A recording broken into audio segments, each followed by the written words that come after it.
In Titus 2, older women are commanded to teach what is good so they can help younger women love their husbands and children. On today's show, you'll hear from older women who will share timeless, relevant biblical wisdom and personal, profound life experiences to help answer your questions and teach what God says is good so you can be the wife and mother you were created to be. Welcome to another episode of Older Women Likewise.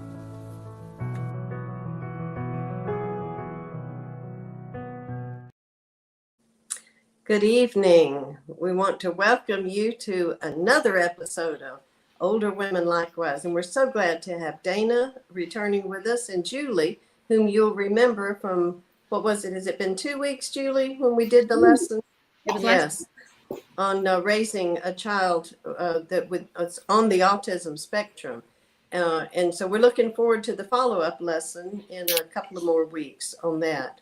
I did want to tell our viewers also that are missing Cindy, that she is speaking at Florida College Lectureship on the women's track, I think they call it, this next week. So she's making preparation there. We have been missing her, and we will miss her again next week because that is the week of the lectures that she will be there as well. But I know while she's there, and if any of you see her there, she's going to be talking about older women likewise. So I hope that she'll be, informally talking about it, and so I hope that you'll get to see her. And if you haven't met her in person, you would be in for a treat. She is a delight. So we are missing her. And in fact, because of the other programs we have scheduled later in the month, you won't see her again until, Lord willing, in March. And so I just want to let you know she's not gone. She's just taking a well-deserved break. So we are glad to have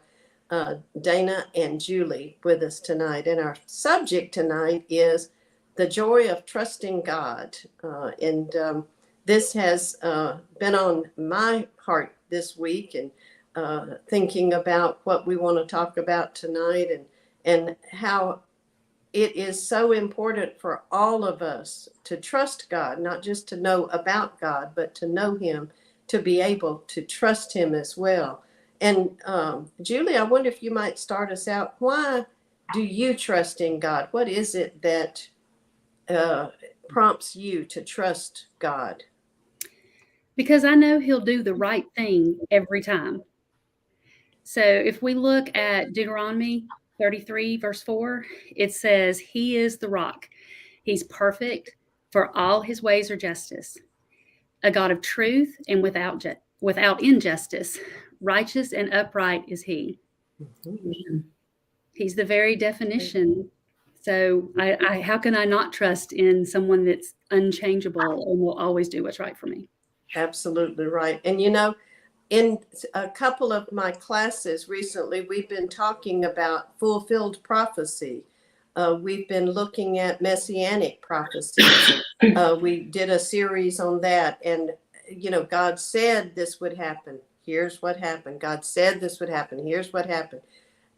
And then we also are studying the minor prophets in another class. And again, God said this would happen. Here's what happened.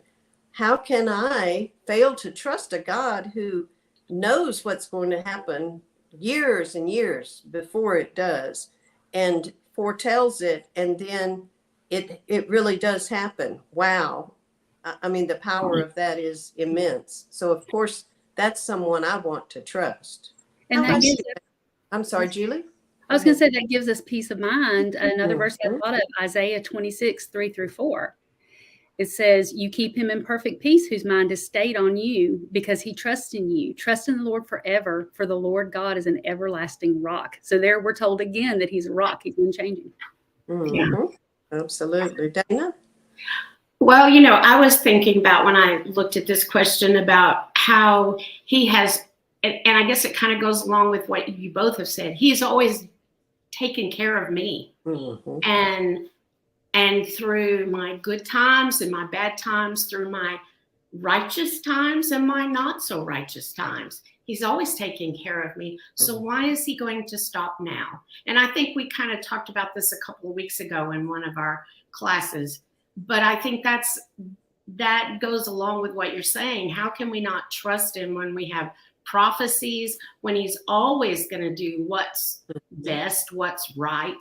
And then we can look back, and I think the older we get, the more evidence we have of that. We can look back at our lives and see he has always done what's good for me. And I think that's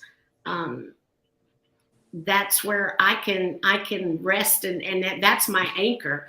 And Hebrews chapter 13 and verse 8 says that Jesus is the same today and tomorrow forever.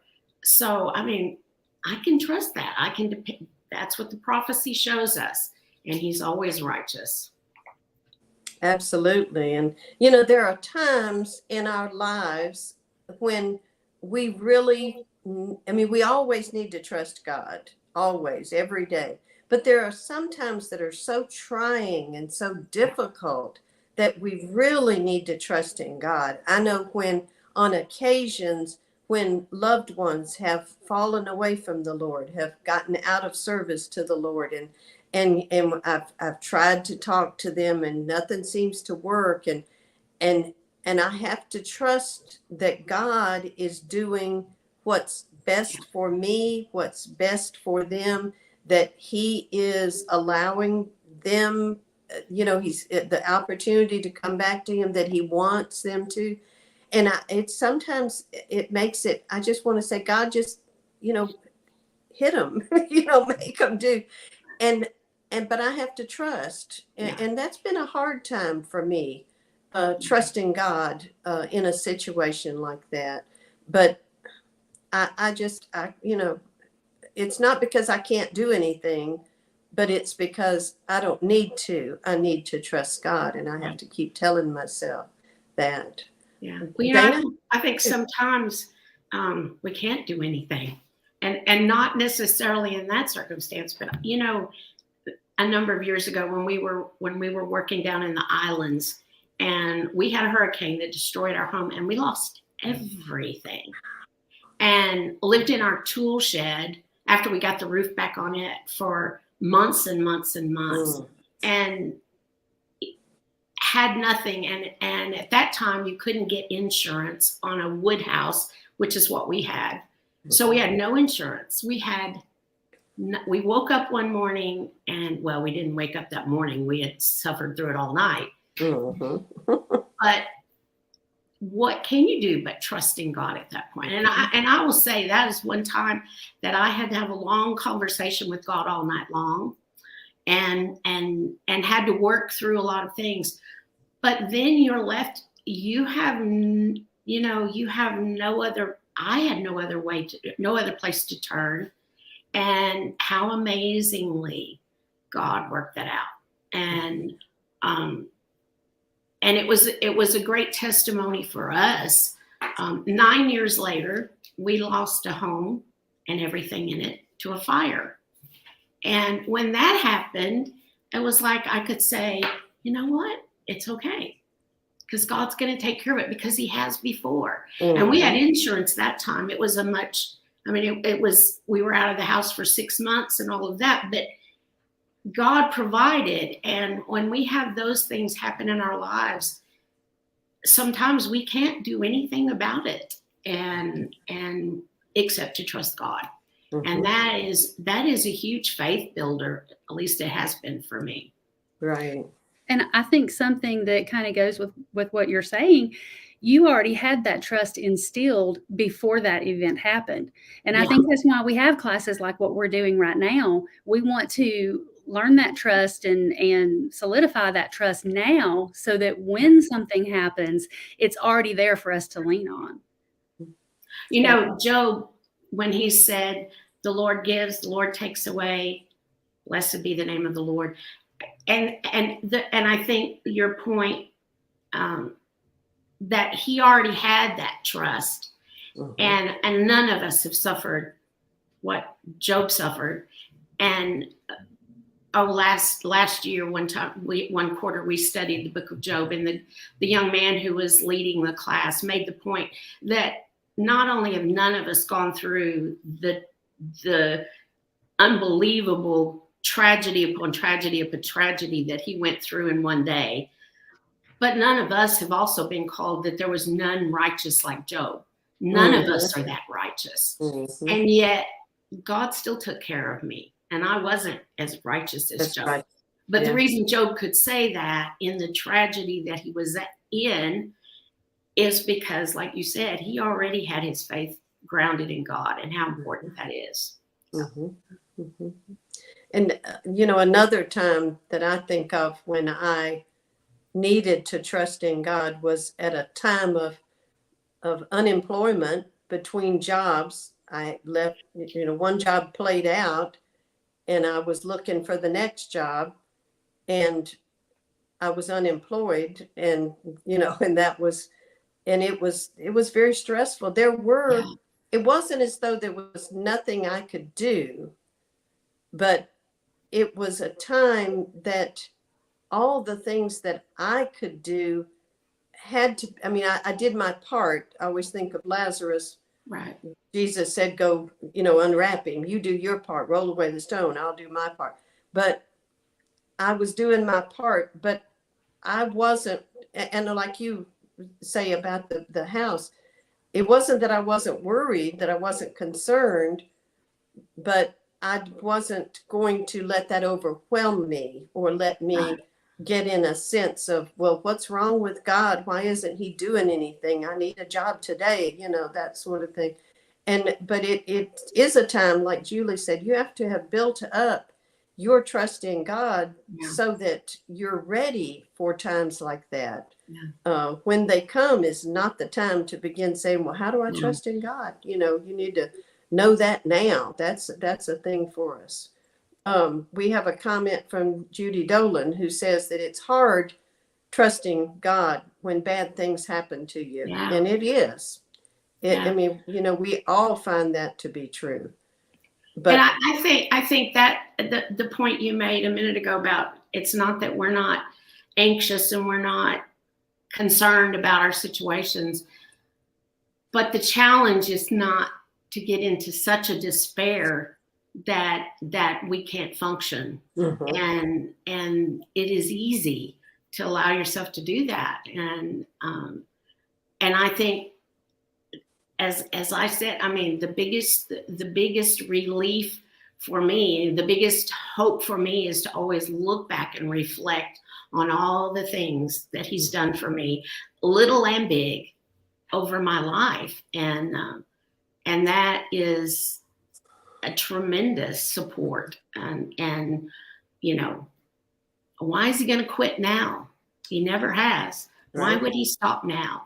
And we might say, well, maybe it's because of a sin of mine. Well, I've been sinful before. I've been, I can look at things in the past and still know that he's still taking care of me. Why is he going to stop now? Another question I'd like for us to think about is, we put our trust in God, and that's solid ground. But what are some shaky grounds that people put their trust in that we determine that we're not going to do that? Julie, in thinking about those shaky ground things, what do you refuse to put your trust in? In people that are in the same situation or station in life that I am, I think it's really good to seek out our friends and seek out their opinions, their experiences when we're gathering information to make decisions of our own. But to fully put our trust in that is very shaky. If you look at 1 Kings 12, King Rehoboam, so that's Solomon's son, he went to his friends for advice, and they said, "Oh, be tough on the people." But when he sought the advice of the elders, the older people, they said, "Be kind, and they'll be your servants forever."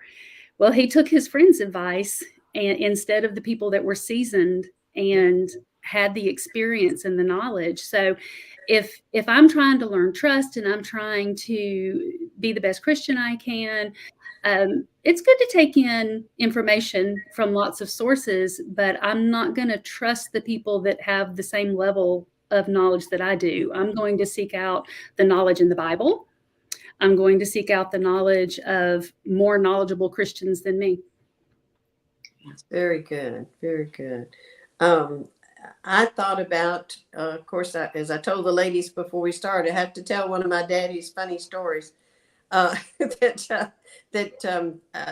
barnstorm after World War II, there were pilots who had flown in the war, but now they didn't have a job because we didn't have commercial airlines and such at the time. So they were what they call barnstormers, and they'd go around from one little town to another with their plane, and they would, for a certain price, they would take people up and fly them around a little bit and then bring them back down again. Well, some people just didn't trust it. And there was one old farmer, he said, I don't trust that machine, and I'm just not going to pay. It's not going to worth $2 or whatever it was to ride that plane. I'm not doing it. And so his neighbors said, well, we'll pay your way if you'll ride. You know, we want to see you ride. And he said, well, okay, if you're going to pay my way, I'll give it a try. And so he went up and rode around, and they came back down, and his neighbors said, well, what do you think about it? And he said, well, I don't trust those things. And they said, well, you were flying up. He said, well, yeah, but I didn't put my full weight down on it. And I was, and then the point is that he trusted sort of, and we can't, there are some things that we trust sort of, you know, that I trust the bank where my money is, sort of, you know, but I don't, you know, but when we trust God, we have to trust him 100% because he is not the shaky ground. He is solid ground for us to trust totally in God. I'm not sure that story fit in here, but it was on my mind. So I think it was great. Funny story. So oh dear. You know, I think a lot of times people put their trust in their money, or they put their trust in their careers, or they put their trust in their family, or they put their trust in other men. And I think that's something we need, you know, like your farmer friend, we can't put our full weight there. That's right. And we can trust to a point, but you know, what is the saying? We're insurance poor. We have insurance for death, for retirement, for disability, for everything. But that's not a security blanket. Not really. And the only thing that is God. Oh, that's right. Very good. Well, so another question that I wanted to ask was, what promises in the scripture do we find for those who place their trust in God? What are some scriptures maybe that would help us out? And I thought about in Ruth, the book of Ruth, chapter, hold on, I'm going to get my computer going here. Chapter 2 and verse 12. And we all know, I think we've studied the Bible, we know the story of Ruth. And she meets Boaz, and she's gleaning in his field. And as he speaks to her, he says to her that he'd heard all that she'd been doing for Naomi and all. And he says, the Lord repay you for what you have done, and a full reward be given you by the Lord, the God of Israel, under whose wings you have come to trust. And I thought that was so good that he knows that, and he basically pronounces a blessing on her, or he kind of a wish for her that God will take care of her, repay you for what you've done, and that you'll have a reward. And of course, we know that she did. She married Boaz. She had the child, and her life was wonderful. She was part of the lineage of Christ. And that scripture to me, let God reward me according to, here I've trusted in him, and I know that God will reward me for that trust, and for all who trust in him. How about you, Julie? Do you come across some scriptures you liked on that one? Well, you led me straight into it. Psalm 84:12 says, "Blessed is the one that trusts in you." Mhm. So, we put our trust there, and we will be blessed if we trust in God. Another thing in the Sermon on the Mount, and we've alluded to this several times tonight, but Matthew 6:25-34 is when Jesus is discussing worry. Yes. And he talks about how the Father will take care of the birds of the air and the lilies of the field. And, why would he not take even better care of you? So that speaks to that for me, that we have that promise that God's going to care for us, and we know that we can trust that. Yeah. Well, whenever I think about trust and being able to completely depend on him is Joshua and what he had to do and what was set before him. And I know it's said multiple times about be strong and of good courage, but in Joshua 1 and verse 9, it says, "Have I not commanded you? Be strong and courageous. Do not be frightened and do not be dismayed, for the Lord your God is with you wherever you go." And that is a powerful one. And if he was with Joshua wherever he went, and we know he had some huge challenges, I just find that a very comforting thing to know that God will be with me wherever I go. Yeah, and I can trust in him. There's nobody else that can be everywhere. Nobody else is going to be with Nobody's able to do that but him. No, that's right. That's right. Yeah. First, I told a young lady that I'm studying with some time back, and she's not a Christian. In fact, the first time we studied, she didn't even know who Adam and Eve were. And I know that's very hard for us to even imagine, but that's how uninformed she was about the Bible. And so anyway, we had built up this relationship, and we finally began studying. And I said to her one time, I said, "I want you to understand how important it is that you trust in the Bible, and that it is the only thing that is your guide." And I said, "Someday I'm going to disappoint you." And she almost cried. And I said, "Well, it won't be intentional." I said, "But as much as I love you and as much as you love me, just know someday I'm going to say something or do something that is going to hurt your feelings. And it won't be intentional, but you can't trust anybody to totally never do you wrong. But I can trust God anytime, always." And I think that's something we need to all, but I can't if I don't have a relationship with him, if I don't know him. Right. That's the importance.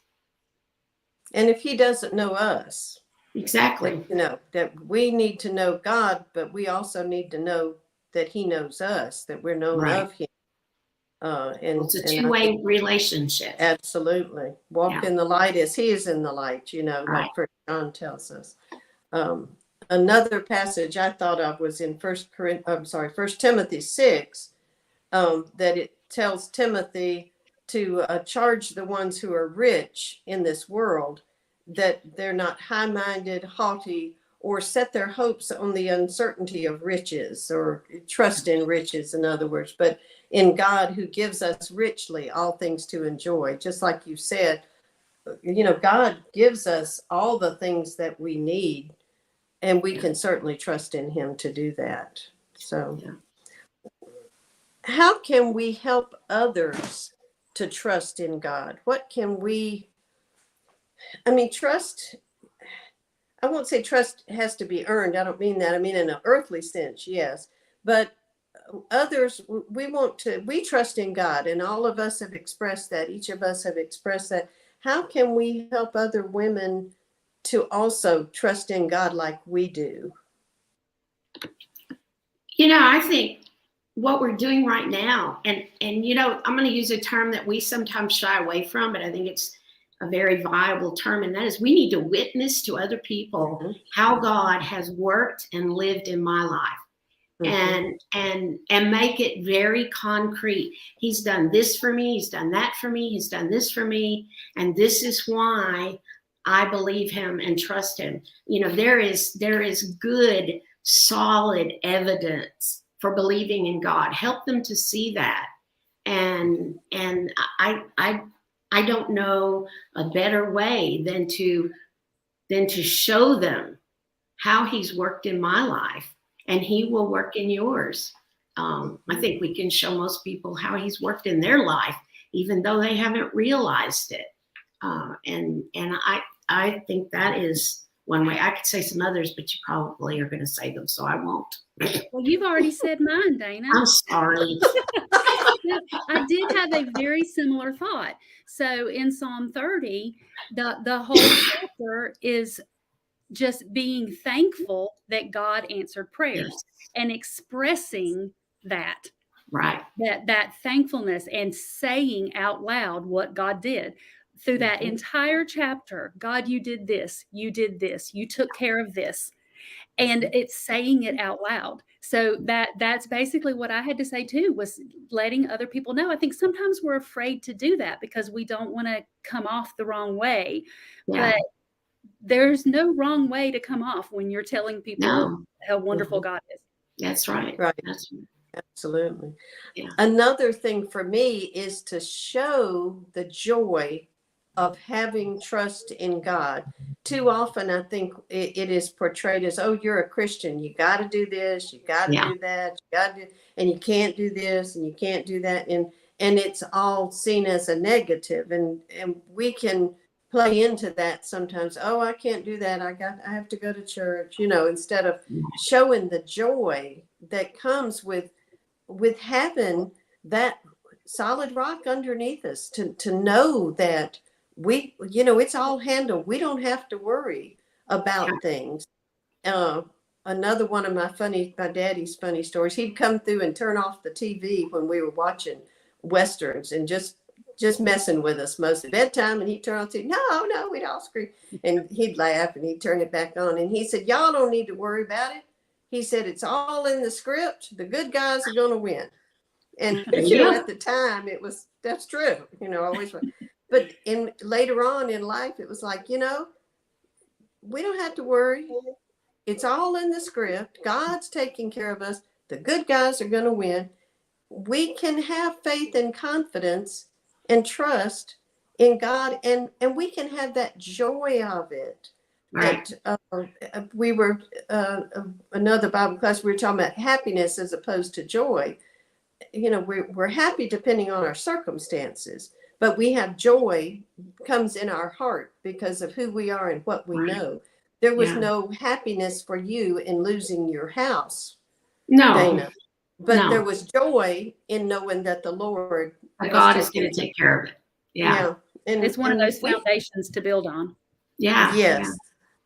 Well, absolutely. and you know, we talk about our witness, our sharing our stories, but we need to share the gospel. And when you know, when we often talk about sharing the gospel, it's all about, you know, the plan of salvation. But there's way more about the gospel that we can share long before we might get to that, because why would I want to become a Christian? I think that refers right back to what you're talking about. There's a reason I would want to become a Christian, and I need to live that life and show that life, encourage others by my life and by all the joy that I have in God. Because why are they going to listen to the plan of salvation if there's no reason for it? And we have reason. We live in a really, really dark, negative world. But I don't live in that world, and I don't have to live in that world. And neither do you or anyone else. And we need to share that with them. And if our listeners feel like they're in that world, then that you need to find someone that you can study with that can show you why you can believe in God. And if you can't find anybody, call me. Very Text good. me. Absolutely. Right. When most joyful in trusting God? Julie, what are times when you really feel, I guess, full of the joy that we find in trusting God? Well, you know, they say hindsight's 2020. So when I can look back and see how things unfolded is, I guess, maybe when I notice it the most. So it makes me more joyful, if that's a good way to say it. When I can look back and I can see God was right.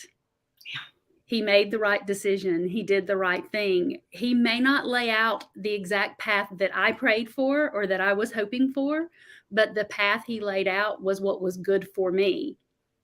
And when I see how all that comes together, I find joy in that. Yeah.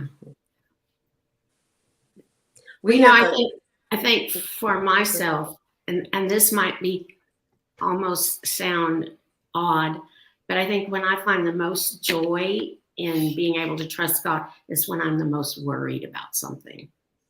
Because then I know, okay, get back where you need to be. And, you know, I don't know how this is going to work out, but my God is already on the other side of it. And he already knows the end result of this. And that is powerful for me.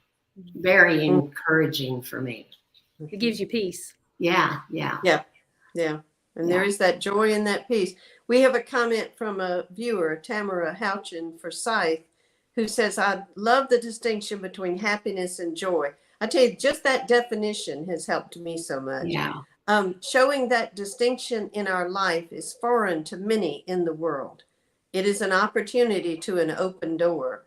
Amen. And that's so true, because, you know, when we are experiencing difficulties, health problems or family problems, you know, in economic, whatever, and yet we have a joy because we have that peace of trusting God. People in the world are like, why are you smile? Why are you not just, you know, all depressed?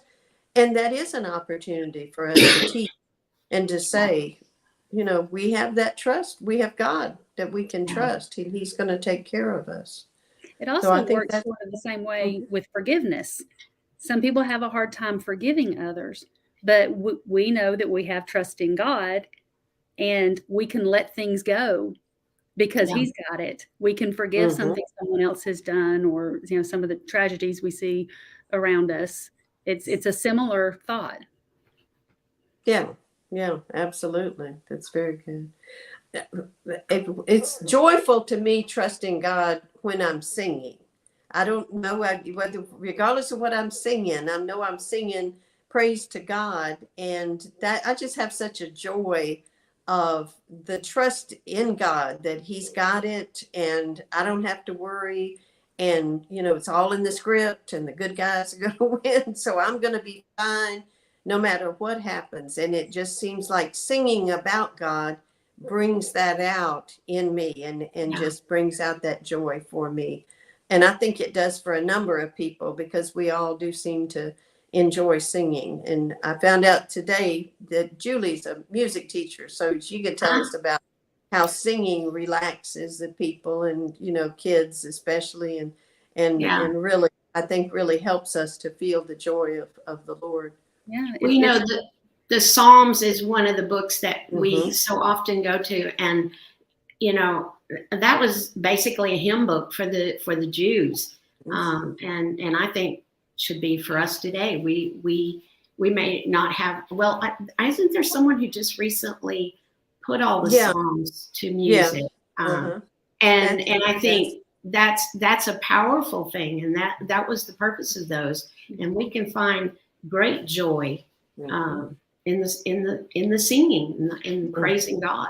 It joins our hearts and helps us to remind each other. We're speaking out loud ways to remind each other and joining our hearts in song. Good point.